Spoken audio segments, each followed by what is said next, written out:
Okay, Marissa, so the cheese... It's just New York. I like the horns though, because like even like my also in a parade just comes through, you start seeing like the floating animals. I wouldn't be mad. I'd be like, actually, let's just watch the parade. Let's just keep this. Yeah.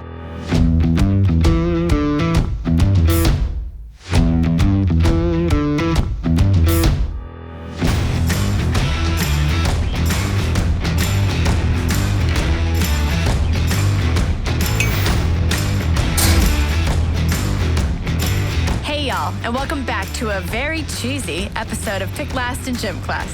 Today, I'm joined by Marissa Mullen, who has recently blown up as the founder of Instagram accounts That Cheese Plate and Cheese by Numbers. Marissa, will you tell me just kind of how That Cheese Plate started and then where Cheese by Numbers kind of took off? Yeah, so That Cheese Plate started about 6 years ago when I was in college. My friends and I would have wine and cheese parties, and I would find inspiration on the internet and wanted to put it all in one centralized location. Instagram was the big thing at the time, so put it all on Instagram. In class, when I was bored, I would go like hashtags cheese plate, brie, and just like all the photos in the feed, and got a little following that way. Over the years, I took my passion for photography and kind of aesthetics and my love for food and grew it into more of a brand. And so over time, it just kind of, I partnered with other cheese companies, I did other collaborations, and it grew kind of on its own on the side as I was focusing on my music career at the time. Cheese by Numbers happened because essentially with a cheese plate, every time I made it, I would make it in the same order.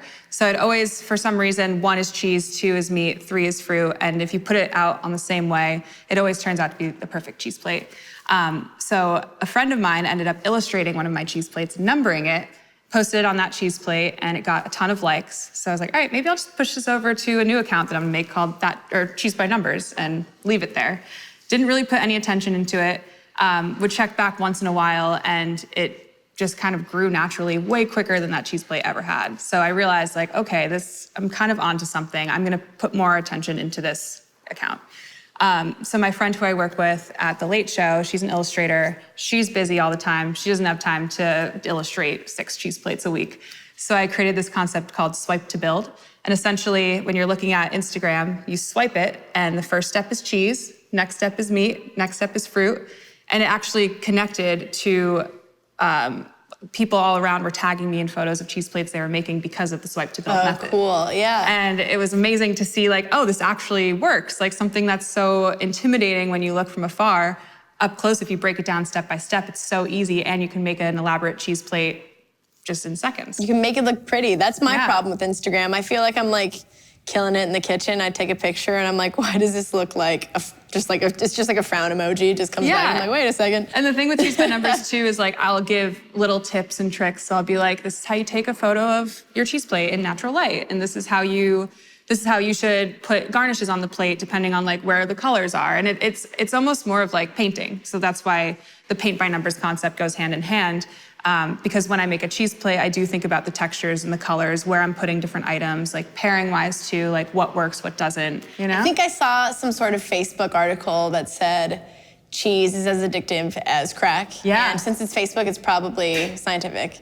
It's true. That's a fact. No, there's studies that show that cheese releases the same like endorphin chemicals in your brain. I'm probably not saying this right since I'm not a scientist. Hormones, yeah. But, you know, science. Similar to crack. So yeah. It's addictive, but you know. But it's not crack. It's not crack. Which is great. It's cheese. So it's just fine. cheese. Unless you're lactose intolerant, but vegan cheese is good too. Yeah, and you know, you can take a pill. One of my good friends is lactose. You take the pill, you're good. Lactate forever, you know? Yeah, lactate till you die. Yeah, not sponsored. Yeah, you're right, cut that, don't.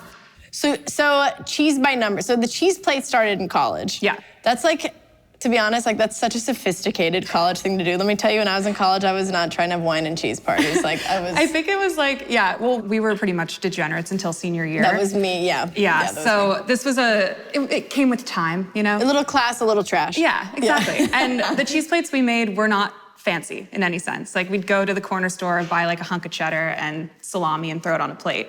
But that was the challenge for me, to create beauty out of nothing, you know? Yeah. And over time, it became more and more elaborate, and I started adding garnishes to the plate. So I would buy rosemary and put that on the plate. And then in New York, I would go to the bodega and buy bodega flowers and put those on the plate. Oh, cool. And then it turned into these kind of works of art. And my background is in photography, videography. I'm a very visual person. And so for me, I think this outlet of creativity through food, it's almost like painting. And that's where the Cheese by Numbers concept came through. You kind of have an interesting life. You have an interesting job. You do music by day, cheese by night. Yes. So tell me a little bit more about music.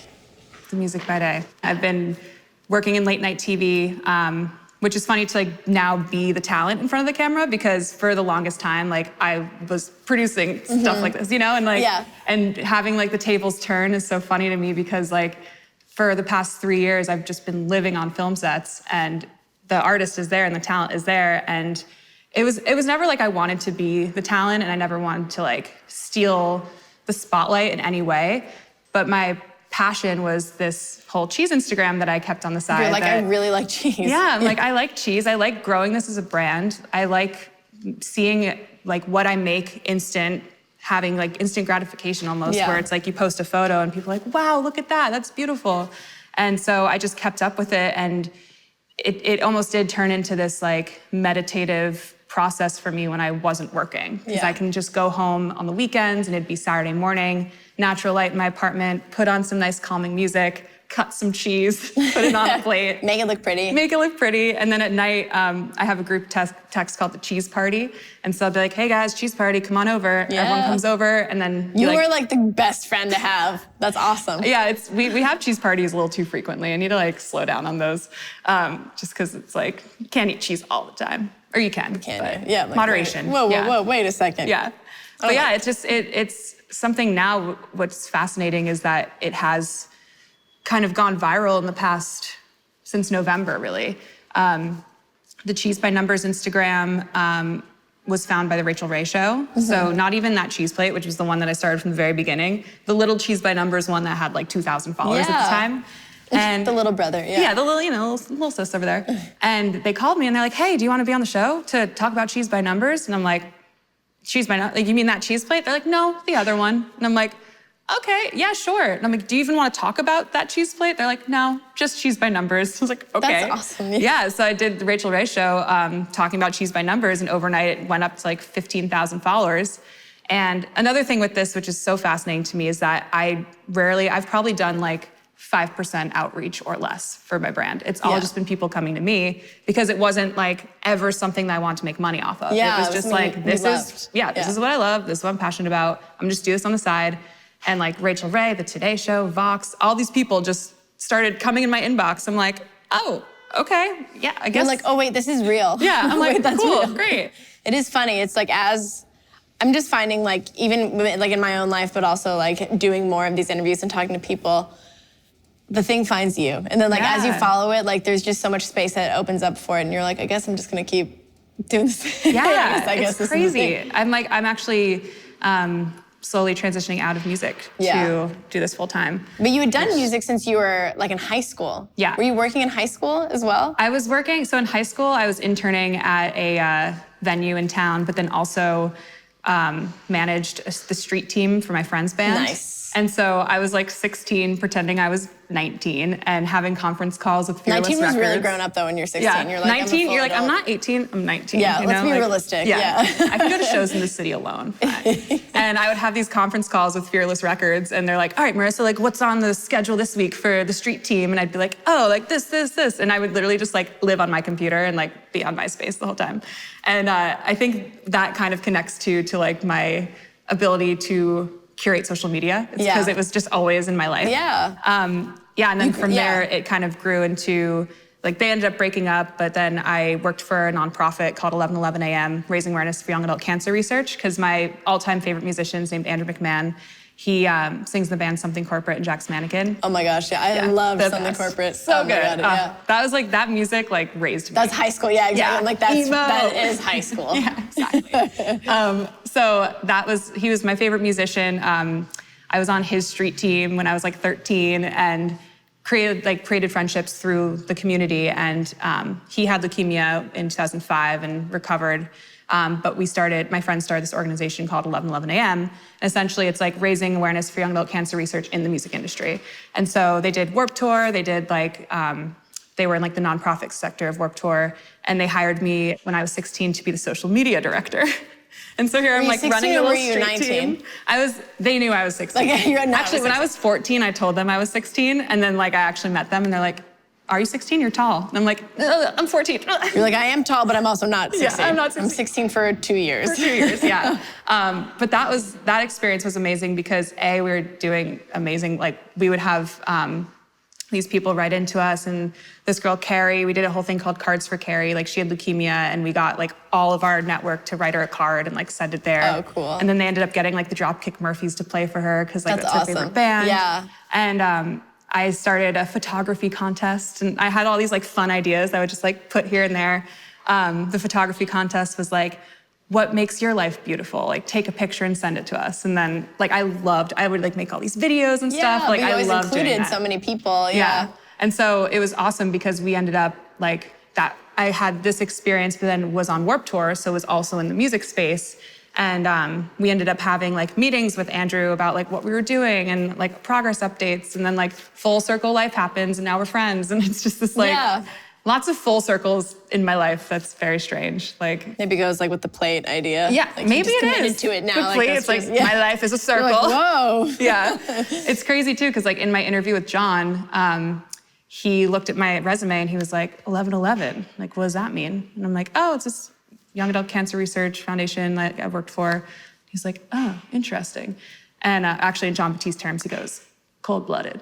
I'm like, is that good or bad? Yeah, you're like, wait. It's a good thing. Okay, that's good. Yeah, I would have thought, I was like, ooh, that sounds bad. Yeah, and so later I find out his birthday's 11/11. Oh, cool. His girlfriend had leukemia and recovered and survived, and he saw that and was like, this is a weird sign. He's like, there's too many coincidences here. Coincidences, synchronicity, you know? Yeah. So, but yeah, it's one of those situations where I think constantly in my life, I keep taking these hobbies that I have and turning them into jobs. Yeah, they turn into, it's like you have a passion and then you turn it into your job, which has been a thing that's like, has been consistent for me. So like everything I do, I want to do it with passion and love and care and not just do it for the money or do it because society tells me I have to do it, you know? Well, and I think we grew up too, like in a weird era where like we're told to like follow our dreams, and a lot of people did that, and we're like, ooh, wait, but like we're all still broke. Like this exactly. Isn't really... Yeah, it's like, and that's the thing with music too, which is so hard. I have so many friends who studied classical music at like Juilliard, et cetera, and it's like, yeah, like you can be anything you want to be, but then also like it's really hard to be a classical musician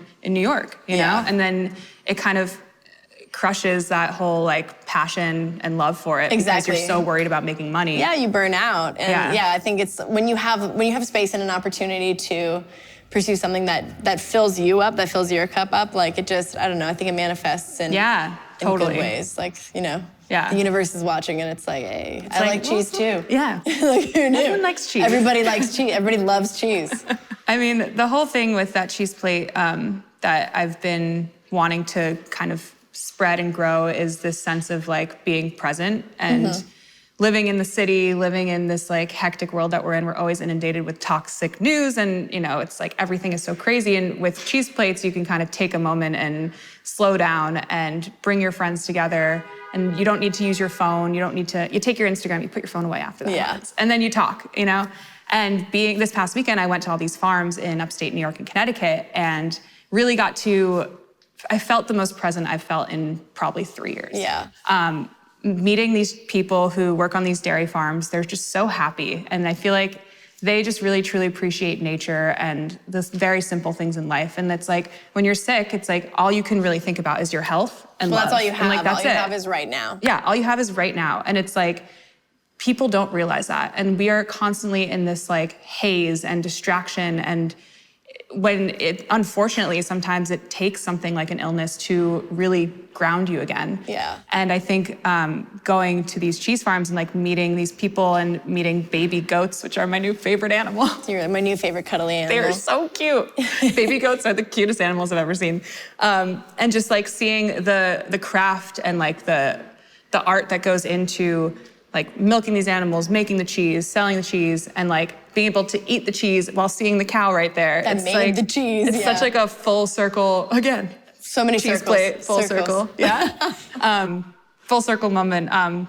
So I think I hope to expand that cheese plate into a space of just like positivity and hope to, like, if anyone is going through any struggle, it's almost like a therapeutic outlet. You know, it's like painting. It's like, you know, when you're going through a lot of hard times, I always feel like creativity is like the best outlet, like listening to music or performing music or painting, drawing, sculpting, coloring, like something that just like you can use your hands and you can just like express whatever's in your mind and put it out there, like write in a journal, you know? Like I write in a journal every single morning just to like get my thoughts out into a paper. And cheese is a way that you can do that, but then you can eat it after.